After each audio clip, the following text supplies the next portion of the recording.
Hi friends, smart एगो platform पे आपका स्वागत है। दोस्तों, हम लोगों ने उत्तर प्रदेश स्पेशल की शुरुआत की है। इसके सीरीज़ में पहला टॉपिक हुआ है कंप्लीट अभी जिसमें हम लोगों ने उसके बेसिक परिचय के बारे में देखा था। ठीक है, बहुत से दोस्तों ने कमेंट भी किया, बड़ा अच्छा लगा, बहुत लोगों ने देखा। ठीक है, इसकी अगली कड़ी है, अगली टॉपिक है, फिर अभी बेसिक ही चल रहा है। ये ध्यान रखिएगा, मैंने आपको पहले बताया था कि ज़्यादातर जो बेसिक क्वेश्चन होते हैं वहीं से लड़के कंफ्यूज होते हैं, क्योंकि उनके दिमाग में ये होता है कि ये आसान है, ये तो हम कर ही लेंगे, लेकिन जब सन वगैरह पूछेगा, डेटा पूछेगा, तब आपको दिक्कत होगी। जैसे पिछली वीडियो में उन्होंने बात किया था, क्या उत्तर प्रदेश के जितने भी जिले हैं वो उत्तर प्रदेश के जितने पड़ोसी राज्य हैं, तो यूपी के जिले किस किस राज्यों को टच करते हैं। ठीक है, उसके बाद कौन सा उत्तरी, कौन सा पश्चिमी, कौन सा पूर्वी, कौन सा दक्षिणी जिला है, ये सारी बातें हुई थी। जनसंख्या कितनी है उत्तर प्रदेश की। ठीक है, और जिन दोस्तों ने अगर इस वीडियो को नहीं देखा है तो उस वीडियो को जरूर आप देखिएगा। ठीक है, आइए आगे बढ़ते हैं। देखिए, ये भी बेसिक क्वेश्चन अब यहाँ से आते हैं। उत्तर प्रदेश का नाम समय समय पर बदलता चला गया। ठीक है, जहाँ से हमेशा आपको क्वेश्चन कर देगा। आप देखते होंगे एग्जाम में आजकल क्वेश्चन ऐसे भी ट्रेंड चला है पूछने का कि आरोही क्रम और अवरोही क्रम, इतिहास में वंश को लेके, या अगर उत्तर प्रदेश का ये भी इतिहास ही है इसके राज्य का नाम, तो इसमें आपको क्रम पूछेगा, सीक्वेंस। जैसे एक लाइन से राज्य का नाम कब कब बदला। आइए बात किया जाए। देखिए, 1836 ईस्वी में उत्तर प्रदेश का नाम उत्तर पश्चिम प्रांत था, जिसे बोलते हैं नॉर्थ वेस्ट प्रोविंस। ठीक है, 1836 में क्या था? उत्तर पश्चिम प्रांत। ठीक है, 1836 से लेके 1877, मतलब 1836 ईस्वी से लेके 1877 ईस्वी तक क्या नाम था? उत्तर पश्चिम प्रांत। फिर जब 1877 ईस्वी का कालक्रम आया, उस समय इसको उत्तर पश्चिम आगरा एवं अवध प्रांत कहा जाने लगा। ठीक है, बात किया जाए उत्तर प्रदेश के नाम की, तो 1836 में नॉर्थ वेस्ट प्रोविंस और 1877 में north west Agra and Awadh province. ठीक है, उत्तर पश्चिम आगरा एवं अवध प्रांत। ठीक, फिर क्या? 1877 में 36 के बाद 77, 77 और फिर 77 के बाद 1902 ईस्वी में इसका नाम हुआ संयुक्त प्रांत आगरा एवं अवध। ठीक है, ध्यान रखिएगा, United province Agra and Awadh, ये नाम हुआ है 1902 में। फिर 1937 में इसका नाम हुआ संयुक्त प्रांत, मतलब यूनाइटेड प्रोविंस। और फिर फाइनली 24 जनवरी 1950 ईस्वी को इसका नाम हुआ उत्तर प्रदेश, जिसको हम लोग अब अपने राज्य को उत्तर प्रदेश के नाम से जानते हैं। तो ये उत्तर प्रदेश राज्य के नाम का इतिहास है। ठीक है, आइए एक बार रिकॉल कर लिया जाए। 1836 में नॉर्थ वेस्ट प्रोविंस, उत्तर पश्चिम प्रांत। ठीक है, 1877 ईस्वी में उत्तर पश्चिम आगरा एवं अवध प्रांत। ठीक, 1902 में संयुक्त प्रांत आगरा एवं अवध। ठीक है, United province Agra and Awadh. और 1937 में वनली वन हुआ, यूनाइटेड प्रोविंस संयुक्त प्रांत। और फिर फाइनली 24 जनवरी 1950 को इसका नाम हुआ उत्तर प्रदेश, जो अब हम अपने राज्य को इसी नाम से जानते हैं। अब राज्य की राजधानियों का भी क्रम है अलग अलग। ठीक है, अलग अलग सन में अलग अलग राजधानियां बदलती चली गई। ठीक है, आइए देखा जाए राज्य की राजधानी।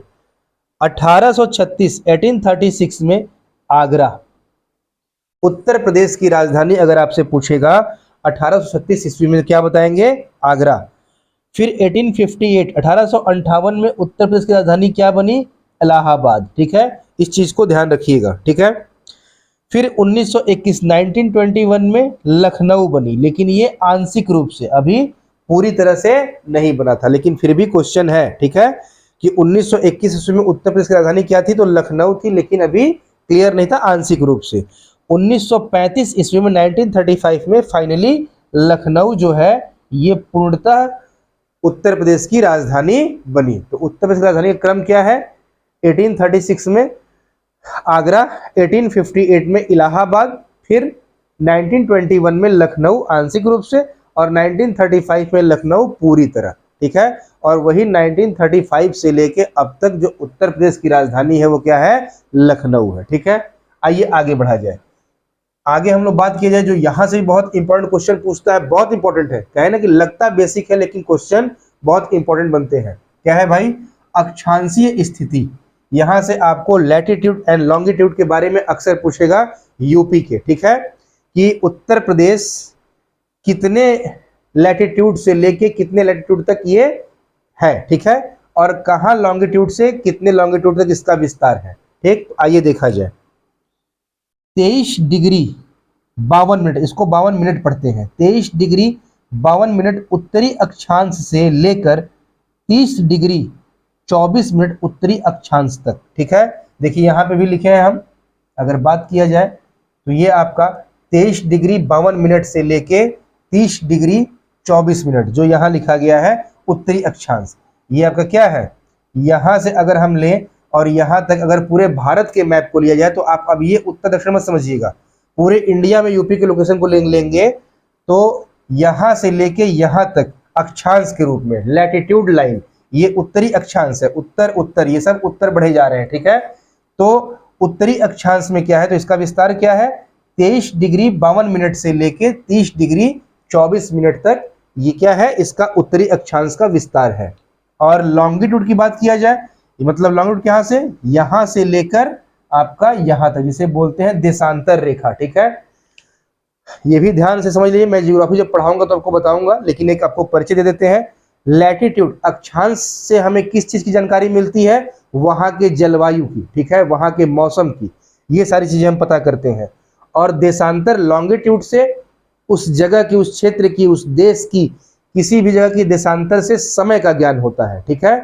तो जो लॉन्गिट्यूड है उत्तर प्रदेश की वो 77 डिग्री 5 मिनट पूर्वी देशांतर से 84 डिग्री 38 मिनट पूर्वी देशांतर तक है। देखिए 77 डिग्री 5 मिनट 5 मिनट से लेके 84 डिग्री 38 मिनट तक क्या है, ये देशांतरीय विस्तार है, ठीक है, उत्तर प्रदेश का। तो ये बहुत मोस्ट इंपोर्टेंट, ध्यान रखिएगा। आइए एक बार रिकॉल कर लिया जाए, यही मैप पे देख लीजिए, 23 डिग्री 52 मिनट से लेके 30 डिग्री 24 मिनट तक उत्तर प्रदेश का ये उत्तरी अक्षांशीय विस्तार है, ठीक है। और देशांतरीय विस्तार क्या है, तो 77 डिग्री 5 मिनट से लेके 84 डिग्री 38 मिनट तक क्या है, पूर्वी देशांतर इसका विस्तार है। दोनों ही ईस्ट लॉन्गिट्यूड है, ठीक है, और ये दोनों ही नॉर्थ लैटिट्यूड है, ठीक है। इतना आप समझ गए, क्योंकि उत्तर प्रदेश, आप ध्यान रखिएगा, उत्तर प्रदेश से क्या, भारत, हम लोग क्या है, हम लोग पूरब की तरफ है। ग्रीनविच मीन टाइम से समय को माना गया है कि ग्रीनविच मीन टाइम से हम लोग कितने आगे हैं और वेस्ट कंट्री कितनी पीछे है, इससे समय का ज्ञान होता है। क्योंकि ग्रीनविच मीन टाइम पे 12 बजे माना गया है कि यहाँ 12 बजेगा, तो अब जो ईस्ट बढ़ते जाएंगे तो उधर प्लस होगा और वेस्ट आएंगे तो उधर माइनस होगा। तो हम लोग क्या है, पूरब की तरफ है, ठीक है। भारत की बात की जाए तो उत्तर प्रदेश भी क्या है, भारत का ही राज्य है, इसीलिए पूरब से लेके पूरब और ये अक्षांश उत्तर से लेके उत्तर, ठीक है। आप ये समझ चुके होंगे। आइए इसको याद रखिएगा, बहुत इंपॉर्टेंट है, इसीलिए मैं यहाँ से यहाँ लिख दिया हूँ कि ये चीजें आसान हो जाएंगी, ठीक है। आइए अब पूरी बात किया जाए अक्षांशीय स्थिति की। तो भारत का जो मानक है, ठीक है, मानक यामोत्तर, ठीक, ये क्या है, उत्तर प्रदेश में प्रयागराज के निकट मिर्जापुर जो जगह है वहीं से गुजरने वाली 82.5 डिग्री पूर्वी देशांतर को माना गया है, ठीक है। ये 82.5 डिग्री क्या है, ये भारतीय समय रेखा है, ठीक है, ध्यान रखिएगा, ये इंडियन टाइम लाइन है, क्या है, 82.5 डिग्री पूर्वी देशांतर। इसी के चलते हम अपने भारत में समय को निर्धारित करते हैं, ठीक है। तो भारत का जो मानक है यामोत्तर, इसे यामोत्तर बोलते हैं, ठीक। तो भारत का मानक यामोत्तर उत्तर प्रदेश में प्रयागराज के निकट मिर्जापुर से गुजरने वाली 82.5 डिग्री पूर्वी देशांतर को माना गया है। अब बात किया जाए कि 82.5 डिग्री पूर्वी देशांतर भारत के किस किस राज्यों से होकर गुजरी है। बहुत क्वेश्चन ये भी इंपॉर्टेंट है, ये सारे मैं आपको ये बता रहा हूँ जो एग्जाम में बराबर पूछते हैं, और ये बेसिक चीजें हैं। और आप जानते हैं कि किसी भी तैयारी के लिए बेसिक चीजें ही इंपॉर्टेंट होती हैं, तभी तो किसी बड़ी पढ़ाई के लिए क्या कहा जाता है कि आप एनसीईआरटी पढ़िए। एनसीईआरटी में क्या है, कॉन्सेप्ट आपका बिल्कुल क्लियर हो जाएगा, एकदम बेसिक बातें होंगी, ठीक है। इसीलिए बेस को जानना बहुत जरूरी है। फिर तो अभी उत्तर प्रदेश में बहुत सी बातें होंगी, इनकी जलवायु को लेके, इनकी मिट्टी को लेके, अभी तमाम अभी आपके टॉपिक आएंगे, ठीक है। देखिए तो 82.5 डिग्री पूर्वी देशांतर उत्तर प्रदेश, मध्य प्रदेश, छत्तीसगढ़, उड़ीसा और आंध्र प्रदेश से होकर गुजरती है। अगर इंडिया के मैप को आप अपने दिमाग में पिक्चराइज करें तो उत्तर प्रदेश के बाद फिर हल्की सी लाइन टच करेगी होते हुए उसका हिस्सा मध्य प्रदेश, फिर छत्तीसगढ़, जैसे ही आप बगल में आएंगे मध्य प्रदेश के छत्तीसगढ़, फिर क्या मिलेगा आपको उड़ीसा, और फिर आपको नीचे मिलेगा आंध्र प्रदेश। ठीक है, तो उत्तर प्रदेश, मध्य प्रदेश, छत्तीसगढ़, उड़ीसा, आंध्र प्रदेश, ये ध्यान रखिएगा। और संख्या भी पूछ लेता है कि 82.5 डिग्री पूर्वी देशांतर जो है भारत के कितने राज्यों से होकर गुजरती है, तो कितने, 5 राज्यों से, उत्तर प्रदेश, मध्य प्रदेश, छत्तीसगढ़, उड़ीसा और आंध्र प्रदेश, ये भी ध्यान रखिएगा। ठीक है, अब बात किया जाए जो आपको बताया मैं कि भारत का जो मानक समय है स्टैंडर्ड टाइम, ये ग्रीनविच मीन टाइम, ग्रीनविच माध्य समय से कितना आगे है, 5 घंटे 30 मिनट, मतलब बात किया जाए प्लस 5.5 घंटे आगे है। ठीक है, बताया ना, पूरब की तरफ बढ़ेंगे ग्रीनविच मीन टाइम से तो प्लस होगा, और पश्चिम की तरफ बढ़ेंगे तो माइनस होगा। तो हम लोग क्या है, ग्रीनविच मीन टाइम से 5.5 घंटे भारत का मानक समय आगे है। ठीक है, ध्यान रखिएगा। अब बात कर लीजिए कि उत्तर प्रदेश की पूरब से पश्चिम तक की जो लंबाई है 650 किलोमीटर। ठीक है, यहां बात कर लीजिए, ये क्या है, बताया था ना ईस्ट, और ये वेस्ट, ये नॉर्थ, ये साउथ। अब अगर मैप की बात की जाए यूपी की दिशा के वाइज, ठीक है, तो अब आपको यहाँ आसान हो जाएगा, इजी हो जाएगा याद करना। उत्तर प्रदेश की पूरब से पश्चिम तक लंबाई कितनी कह रहा है, 650 किलोमीटर। देखिए, पूरब से लिया जाए और ये पश्चिम तक तो 650 किलोमीटर, और उत्तर प्रदेश की उत्तर से लेके दक्षिण तक लंबाई की अगर बात किया जाए 240 किलोमीटर। ठीक है, इसको ध्यान रखिएगा, उत्तर से दक्षिण इसकी जो चौड़ाई है 240 किलोमीटर, और आपका पूरब से पश्चिम जो इसकी लंबाई है 650 किलोमीटर, वही लिखा गया है, पूरब से पश्चिम लंबाई 650, और उत्तर प्रदेश की जो उत्तर से दक्षिण नॉर्थ टू साउथ जो चौड़ाई है वो 240 किलोमीटर। ठीक है, और एक नोटिस पॉइंट ध्यान रखिएगा कि उत्तर प्रदेश में 75 जिले और 18 मंडल मतलब डिवीजन है। उत्तर प्रदेश में 75 डिस्ट्रिक्ट एंड 18 डिवीजन है, इसको ध्यान रखिएगा। ठीक है, तो दोस्तों इसको आप मन से पढ़िएगा। ठीक है, एक बार देखेंगे बड़ी आराम से, आपको कोई तकलीफ नहीं होगी, एक बार देखें मन से तो आपको याद हो जाएगा। और ये ऐसी चीज है कि बहुत ही मतलब कह लीजिए कि यहाँ से बेसिक फैक्ट आना ही आना है। ठीक है, एग्जाम में अक्सर पूछ ले जाते हैं, ये तो आपको जानना ही जानना है। ठीक, आप इसको मन से देखिए, दोस्तों को अपने ग्रुप में शेयर करिए, मेरी वीडियो को लाइक करिए, और वीडियो को कमेंट भी किया करिए।